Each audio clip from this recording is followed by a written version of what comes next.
lay out this kind of second half of it, which I'm going to tell you about. But what Rolling Stone is pointing out is that all across the country, well, not really all across the country, actually in swing states. I mean, they don't care about Mississippi and they don't care about California because they know Mississippi's going to elect Republicans and California's going to elect Democrats. But in the swing states, in Arizona, in Pennsylvania, in Michigan, in Wisconsin, in Ohio, in Indiana, well, not so much Indiana, but in the swing states, what we're seeing is what looks like and have been watching now for 3 years, what looks like dress rehearsals for this fall, which is where local election officials who are at the bottom of the chain of command, as it were, for certifying elections, but if a local official refuses to certify a local election, that means those votes just don't get counted. They don't get moved up to the county level or from the county level up to the state level. And it just screws up everything, right? And it can prevent certification of the entire state if you do it in a large enough county. Like one of the big counties in Georgia, for example. And this is exactly what's happening. Rolling Stone points out a startling number of Republicans have refused to certify election results in recent years, despite their legal obligation to do so. In at least 15 instances since November 2020, local Republican officials in 8 states have refused to certify election results. In Arizona, Colorado, Georgia, Michigan, Nevada, New Mexico, North Carolina, and Pennsylvania. And these are all states that could go, one way or the other in the presidential election. Republican officials have refused to certify or delayed certification of results for the election of local, state, and national candidates. This is from Rolling Stone. And now, why are they doing this? The why of this, Rolling Stone doesn't get into, other than, quote, create chaos. They mentioned that several times in the article. But as I pointed out a couple months, maybe a month and a half ago, I'm lousy with time. I'm sorry, I have been my whole life. But some while back, I wrote an op-ed pointing out that I have heard from Republicans who I know, or at least 2 Republicans who I know, from my days living in Washington, D.C., and people that I've become acquainted with over the years, and also stuff that I'm reading online, that the plan for this fall is to prevent certification of the election, of the Electoral College votes, in enough states that neither candidate reaches 270 electoral votes. Now, here's how it works under the 10th Amendment. If no candidate gets, the 12th Amendment, if no candidate gets 170 votes, that magic threshold, or is it 270? 270 votes. If no candidate hits that threshold, then the election gets thrown to the House of Representatives, and each state gets 1 vote. So there'd be 50 votes for president. There are 26 congressional delegations controlled by Republicans, 23 that are controlled by Democrats, and 1 Pennsylvania that's split 50-50.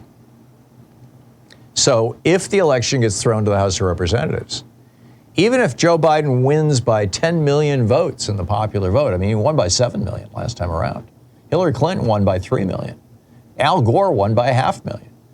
Even if he wins by 10, 15 million votes, even if he's, 30, 40, 50 points ahead in the Electoral College, if he doesn't hit that magic 270 votes or 170, I believe it's 270. Sean will look it up all. If you don't hit that magic number, then the people's vote doesn't matter at all. The House of Representatives decides the election. This has happened before, by the way. This happened in 1876 in the election with Rutherford B. Hayes and who was the guy he was running against? Hayes ended up president. Samuel Tilden was the Democrat he was running against. And Tilden actually won the he had more Electoral College votes and he had more popular votes. But Hayes ended up president because the thing got thrown to the House of Representatives. And they cut a deal to end Reconstruction. There's a whole ugly story here. Stab black people in the back and the Republican becomes president. It's 270 votes. Thank you, Sean.